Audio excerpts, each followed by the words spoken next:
this rookie class has the potential to be one of the best, if not the best, draft class in Veach's era. You are listening to KC Sports Network, the #1 podcast network for today's Kansas City sports fans. With former players from your favorite teams, informed perspectives, and former insiders, this is the place for you. You can find us wherever you listen to podcasts or on our YouTube channel, all over social media, or our morning newsletter, KCSN Daily, dedicated to your Kansas City Chiefs. KC Sports Network is proudly presented by Emprise Bank, your partner in possible.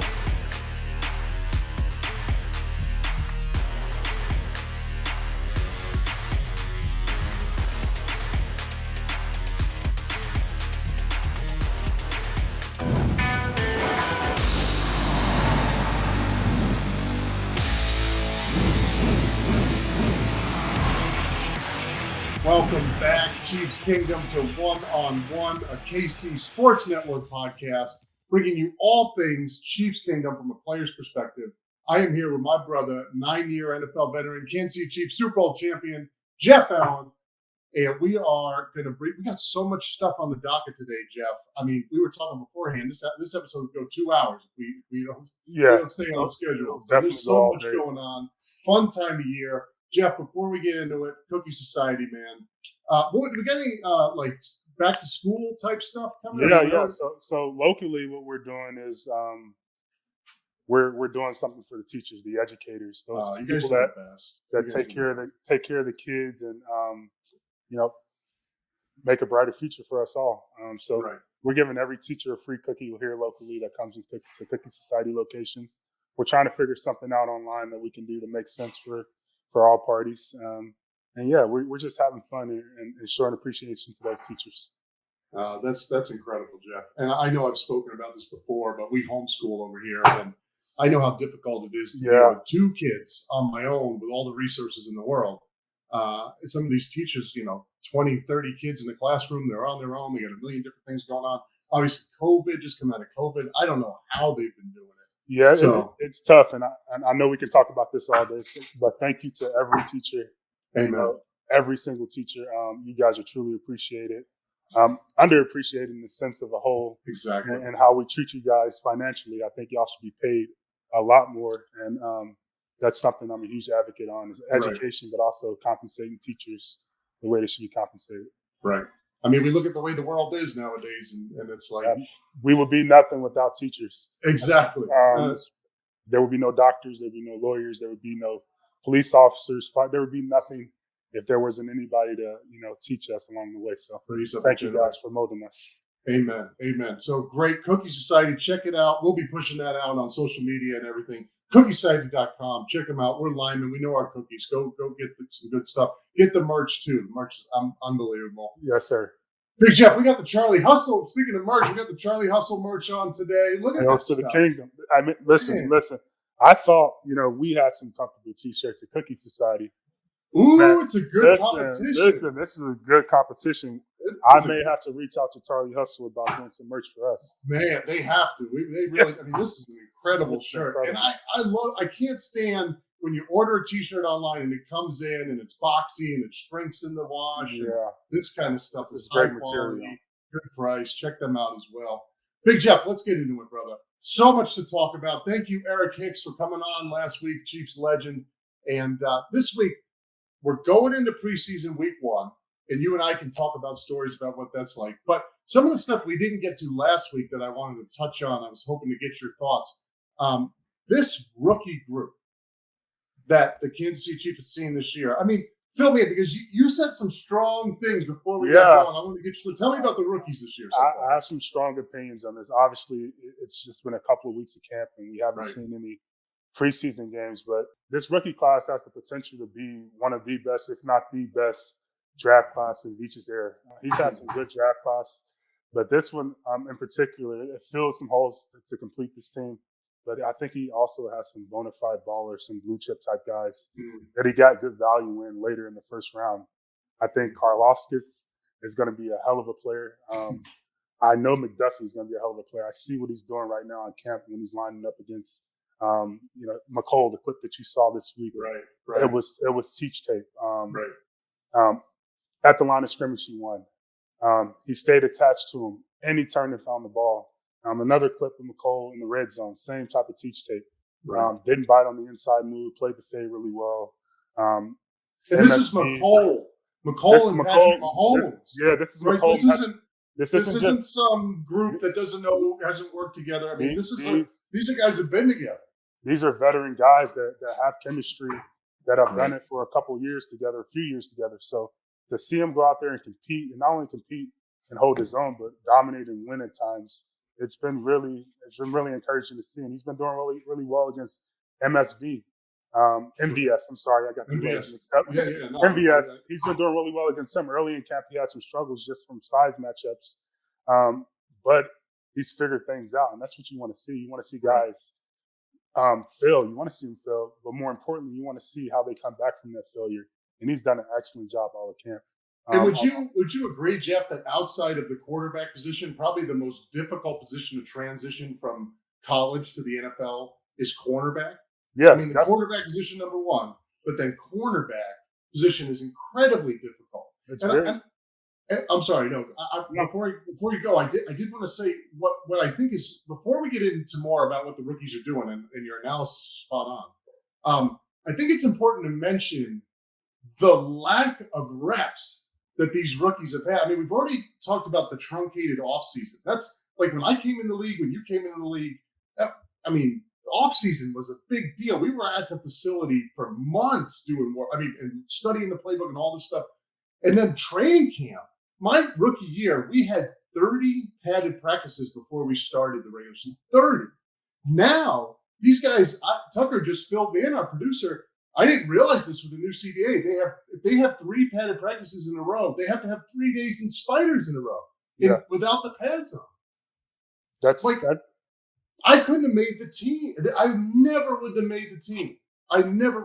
So when you see these guys succeeding, it's really impressive. Especially when you see rookies succeeding against veterans, it is it is even that much more impressive, given that this is like the 3rd or 4th time he's gone live against these guys. Yeah. I mean, this is really incredible. It is really incredible because you can't fully do your job. I mean, it's even more difficult in the trenches, offensive and defensive line, because the only way that you do your job at our positions or get better is going full speed. Right. And you can't do that without the risk of injury with no pads on. So I'm all with player safety, but I think to a certain extent, we're doing the league and the players a disservice by kind of tapering down on camp so much. I think that's a part of the process. I do think when you get into the season, there's some coaches that go overboard. Andy Reid's not one of those guys. So I guess you got to have those rules in place. But during training camp, we need to kind of figure this out. So offensive line play and defensive line play. That's why we see early in the year offensive lines across the league, they struggle. Right. It's not that O-line play has necessarily gotten worse than it has in a sense. It's just guys aren't prepared like they were back in the day. Exactly. Because they aren't getting those reps. My rookie year, and I think I've talked about this before, a given training camp day, this was from day 1 to day 30, was I had 9-on-7 in team run in the first practice of the day. Then after practice, the rookies would stay up after and do another 9-on-7 period. Mm-hmm. Then practice 2, which was also in pads, 9-on-7 team run, and then the rookies would stay after and do another 9. So in one day, I made my living stopping the run. In one training camp practice, I did 6 run drills, live run drills for 30 practices. And that's why the CBA negotiated. Exactly. I think that was a little overboard. Exactly. I think there needs to be more of a middle ground. I think we went too far the other way. Right. Exactly. No, I agree. But just from a learning perspective, you could figure out how to build a rocket ship if you're going to do it all day. I mean, eventually you figure everything out. You definitely. So sorry, I cut you off, but I think it's important to preface this whole conversation with these guys are doing these rookies do an incredible job with very limited reps. Okay, so you talk about McDuffie, you talk about Karlaftis. Tell me about sort of the Kennard, the offensive line, what you see from those rookies, and just continue to go on what you were talking about. We'll talk about the offensive side a little bit. I got 2 guys I want to talk about. Obviously, I'll talk about Kennard being an offensive line guy and seeing him the potential that he has. I think he has the potential to be a good player. I haven't seen or heard too much. He's kind of flown under the radar as a rookie. But I think they have kind of got him in that role as the swing guy. So this first preseason game, we'll talk about it later, is going to be really critical for him. He's going to play a ton of positions. They're going to mix him around. He's going to get a lot of reps. So I'm excited to see him in some live action because in practice we haven't seen too much yet. Not a negative thing, but we just haven't seen much. The star of the camp has been Isaiah Pistachio. That's what Travis calls him. Pistachio. We're sticking with it. That's what Travis Kelce calls him. Pacheco, but we're sticking with Pistachio all year. Yeah, so we're gonna call him Pistachio. But this guy's been a baller, and the value of it is he's got this guy in the 7th round. Yeah. And we all know Andy Reid loves a versatile guy in the backfield, and he's been showing some hands out the backfield. He's been making some contested catches. He's been running some good routes. He's been getting open. And in between the tackles, he's been finding those gaps and creases. And when he hits the open field, he accelerates. He's clearly the fastest back in his roster. So I'm excited to see him in some preseason action and excited to see him actually in live padded practices where he can break some tackles and make some big plays. And Jeff, talk to me about how difficult it is to learn the running back position in Andy Reid's office. And this is an honest question. I don't know.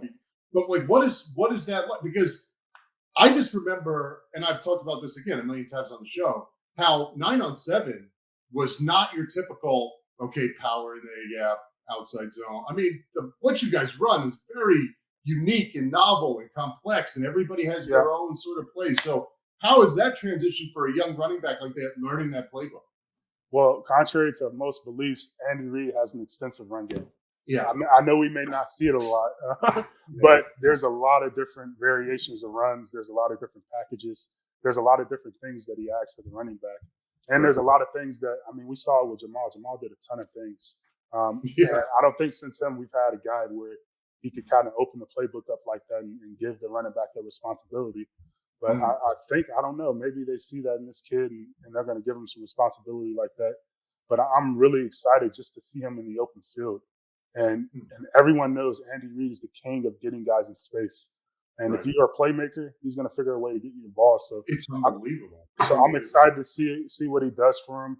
And and one of my favorite guy in the draft and whole was Sky Moore, and he looks like that dude. So Isaiah's the star right now at camp, but I think Sky's going to be the best of the class when it's all said and done. So I'm excited to see what they do with him. You see he's getting touches in the backfield. You see him, he's a technician. He's running routes, getting open, and just killing people. So I'm excited to see him in live action too.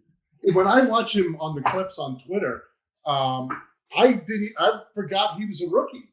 I'm like, where'd they get that vet from? It's like, wow, this is a young guy. That's how polished he is. You kind of forget that he's a part of that rookie class. But this guy, I think he's probably going to be. I think Juju. We'll talk about the receivers. I think Juju is clearly going to be the number one. It looks like Patrick has a lot of trust in him. He's throwing it to him and in contested areas. He's making unbelievable catches. Beautiful catches. I think that's outside of Travis Kelce. That might be his number 2 target. And then after that, it's up in the air. It could be any of these guys. It could be MVS. It could be Sky Moore. It could be McCole Hardman. This group is this deepest group. I'm sorry, my tongue twister. No, this group is deep. So talk to me about that, Jeff, because you had sent out a tweet, and I was blown away, right? Because we talked about how we lost Tyreek Hill and the role that he played. And you sent out a tweet last week that said you think this is the best receiver group KC's had. You mentioned all the names. I'll be the first person to tell you when we let Tyreek go. I understood from a financial and just a team building standpoint why we did it, and it made sense from that standpoint. But I'd be a liar to say I wasn't panicked a little bit. Yeah, I was panicked. I was like, okay, this guy, because there's a lot of things that he did for the offense. He's a Hall of Famer. He's a Hall of Famer just from the production standpoint. But the things he did off the ball, just opening up the middle of the field for Travis Kelce, making teams play too high, making the running game more efficient. He did a lot for that offense. So I was like, man, not only the production's gone, but just the threat of him is gone. But to see what Veach has done in the offseason, and just it seems like these guys just complement each other so well. We got a lot of big bodies, but we also got some guys that can do different things and pose different threats for the defense. MVS is a speed guy. You know McCole can take the top off too. But not only that, you have a possession guy that can get across the middle like a Travis Kelce and then Juju Smith-Schuster, whatever you say. Right. But they can break tackles, man. And they can make plays after the catch. They're physical. And it looks like these guys can run blocks. So I'm excited. You know what I love about this group too, and you can see it from all the personalities and the interviews and knowing these guys from different teams. If they fit, so you have all this production, and I've been on teams before Kansas City that had a lot of production, a lot of talent, but they fit the Kansas City mold. Yeah. They have that attitude that's selfless. Like there's not going to be this sort of, to use a really extreme example, Antonio Brown type. There's not going to be bickering for who's one or who's two, or did I get the ball or do you get the ball, or this, that, and the other. Like these guys are selfless guys. I mean, you see it with Kels all the way down, who are going to go out and play within the system and do what they can to really do what they can to help the team win. I mean, you saw it. I mean, I hate to cut you off, but you saw it in the presser this past week with Josh Gordon. And we didn't talk about him being a part of it. And I'm rooting for that guy 100%. I think Josh is a hell of a football player, and I hope that he gets the opportunities and he makes the most of them. But in his presser, he was super humble, and he said, I'm happy to be here, and I hope that I make the team.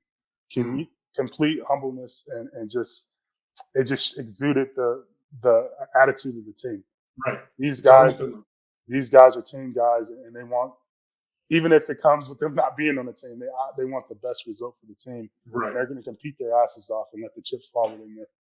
And you know what, Jeff? To your credit, when I came in 2013, Andy Reid has done a great job making sure it has stayed that way, and obviously implementing his system is important in his philosophies. But when I got there in 2013, the crew that was still there from 2012 had that same mentality, right? I've talked about how these guys are perennial Pro Bowlers, and they work and act and carry themselves like undrafted free agents. And man, when you have that mix of talent and selflessness and bought into the system, this is why we're in the AFC Championship. One of the greatest coaches of all time, right? One of the greatest quarterbacks of all time. There's a recipe for a championship team every year, and I think obviously everything's easier when you're winning. Right. But when you have great leadership, you have a guy like Andy Reid at the helm, a guy that's done it, that you can trust, that makes it so much easier. Right. And obviously, you see over the years, guys get paid. You want to win, guys want to get paid. So when you got a leader like Andy Reid saying, hey, I understand, like, you want to get this money, but the best way to get this money is if you're a team player, because team success ultimately results in everyone's success. Right. And guys buy into that. Right. And Andy Reid and Rex Ryan both had this philosophy that is unique in the sense that they will design offenses and defenses to highlight a guy's talents. Yeah. I mean, I saw this you see this all the time with Andy Reid's offenses. I mean, you have these guys that, might not make it in other spots, but he hones in on what they're good at, and then he builds a play or two plays or a series of plays that takes advantage of their skill set. And I just thought of this now, but Rex Ryan used to do the same. I mean, he would have defenses that were named after certain players, right? It'd be the DeVito, whatever. My defense was the one where I pretended to take a dive so that we could get a quick timeout and sub our guys. Did I tell you this story before? Yeah, you told me. Oh, yeah. So that talks about my skill level. I was the guy that could take off the field. But he would do. I mean, that's what he would do. And Andy Reid does the same thing. And so you talk about these guys. You want to get paid? Like Andy Reid's the guy to be with. That's the guy to be with.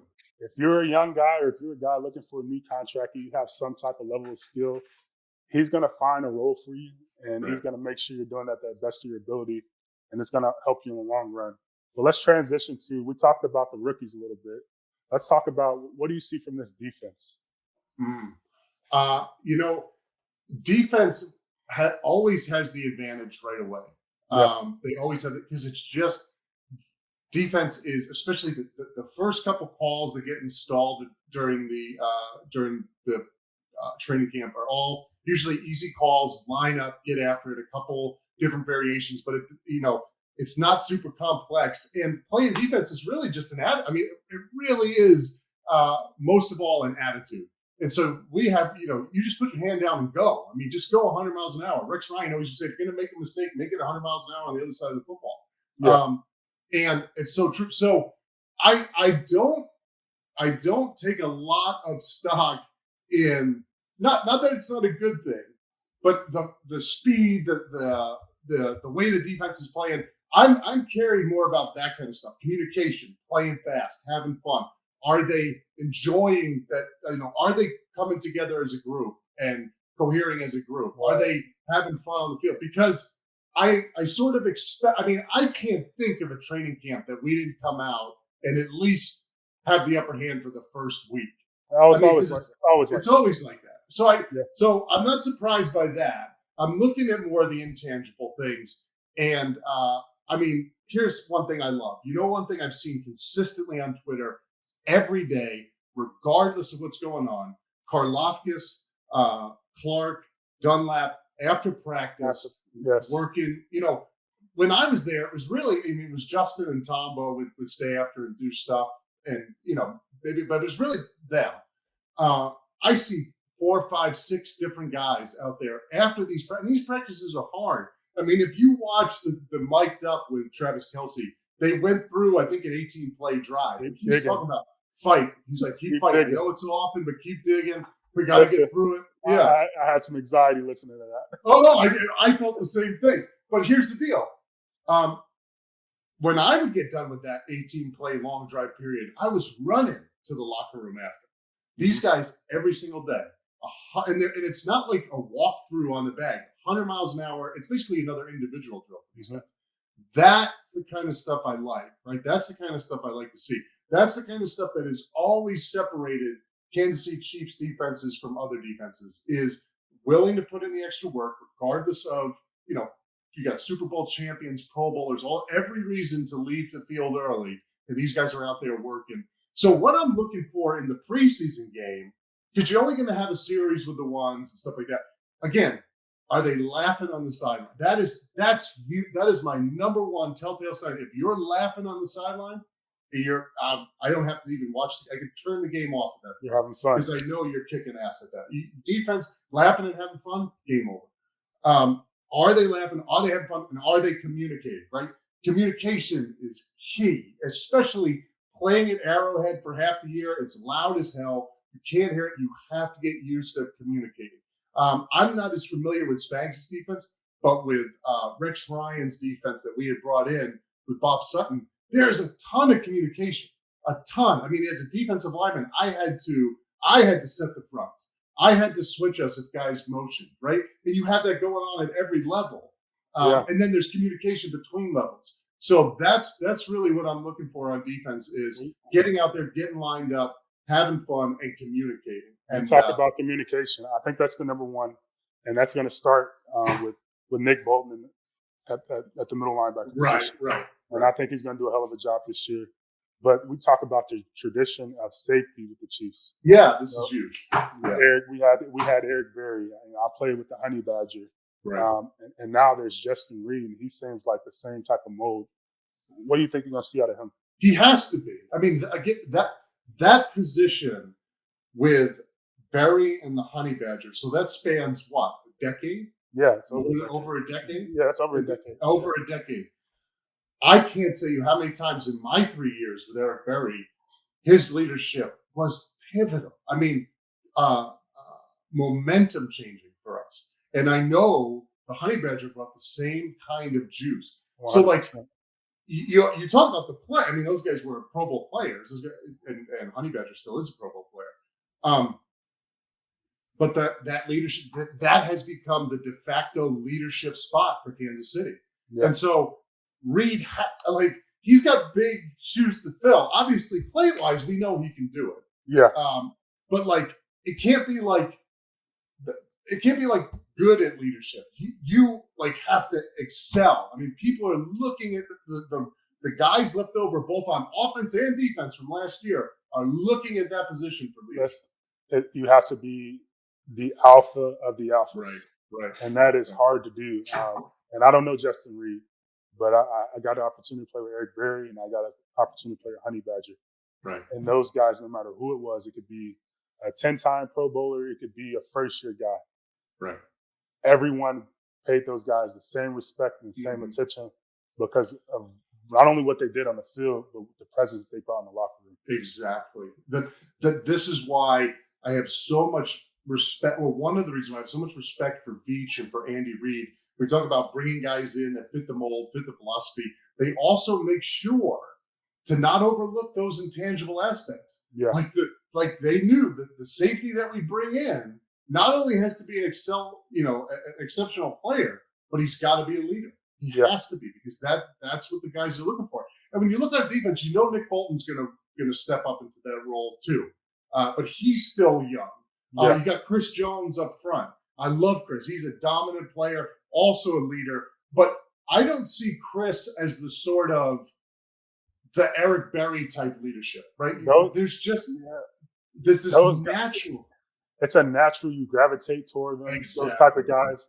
And not only do they walk the walk, they talk the talk. Exactly. Those pre-game speeches that Eric Berry had, same with Honey Badger, the things they would say to trigger you, to make you want to run through a wall. I mean, I wish I had that, man. These guys could be presidents of the United States. These guys are just natural born leaders.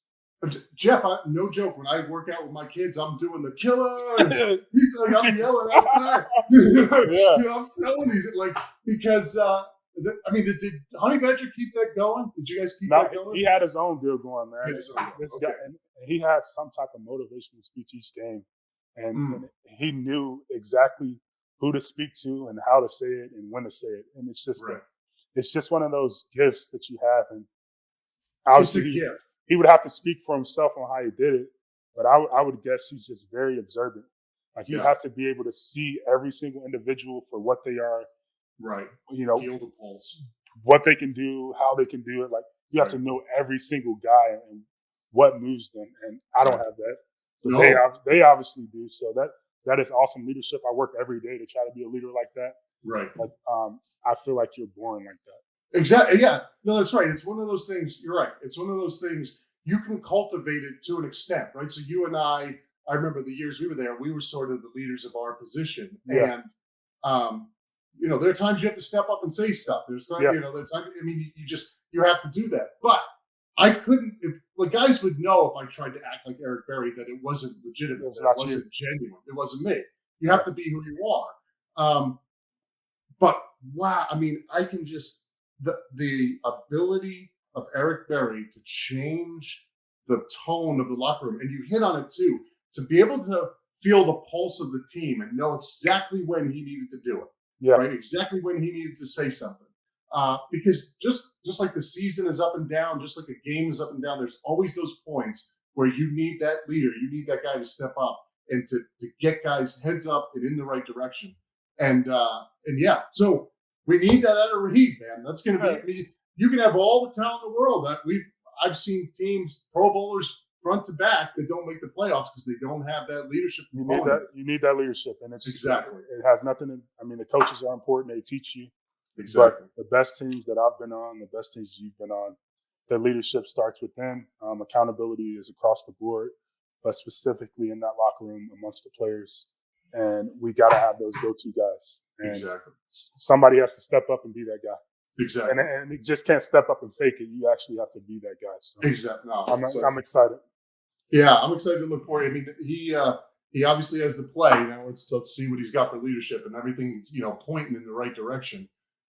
That brings us to, we're coming up on the first preseason game. So we're heading out to Chicago, first preseason game. Let's get into this a little bit, what this is like from a veteran perspective, from a rookie perspective. I thinking back on this, I had some memories. But talk to me, Jeff, first of all, before we get into our experiences, I'm curious about how Andy Heck and Andy Reid handle this from an offensive line perspective. Yeah. Because you guys, ESPN comes out, ranks the Kansas City Chiefs offensive line as the best in the league. And that is so true. Yeah. But I also heard people talking about the versatility of everybody on that line. So talk to me about how they approach these preseason games from an O-line perspective. Well, these preseason games are important. One is they're coming together as a unit. and they're figuring out who those best 5 guys are. Right. I think it's kind of solidified already. We know. Right. I think Andrew Wiley's going to be at right tackle. I think Right. Orlando Brown obviously is going to be left tackle. Joe Right. Tooney, Creed Humphrey, Trey Smith. Those are the 5 guys, in my opinion. I don't think there's a competition, but we all compete every single day. Right. Those are the 5 guys, and that's who's going to be going into the regular season. But it's important to figure out not just who those 5 guys are, who are going to be those versatile guys, who's going to be that swing guy. So it's going to be important to see who has positional flexibility, who's going to be that guy that can not only play tackle but can play guard and potentially center.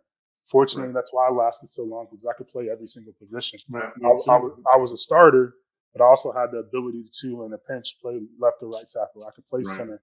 And they're going to be looking for guys like that, because when you get to the regular season, you dress, 40? Well, I don't know what it is now. They changed it, but I know when we played, 48 guys? I think it was 42 or 43. It wasn't it wasn't many guys, but I know you got 53 guys on the roster. You only dress so many during the games. At most, you wanted to dress 8 offensive linemen. I was going to say, how many did they dress on? At most, you want to dress 8. Andy Reid usually dressed 7. Yeah. That means you got the 5 starters, and then those 2 guys that you dress that aren't starters have to be able to play multiple positions. So they're going to be looking for those guys during these preseason games. Is Kennard one of those guys? I think Kennard's one of those guys. I think he could play either tackle or guard. And then you have like a guy like Nick Allegretti who could play either center or guard. Right. And then you have a guy like Andrew Wiley. He's going to be starting right tackle, but I think Andrew can play pretty much every position. That's interesting. I think he can replace center in a pinch. So they're looking for guys that can play multiple positions, and they're going to find those guys during these games. So you're going to see guys going all over the place. Kennard's going to play right tackle, left guard, right guard. Right. Allegretti's going to be all over the place. You're going to see Austin Ryder.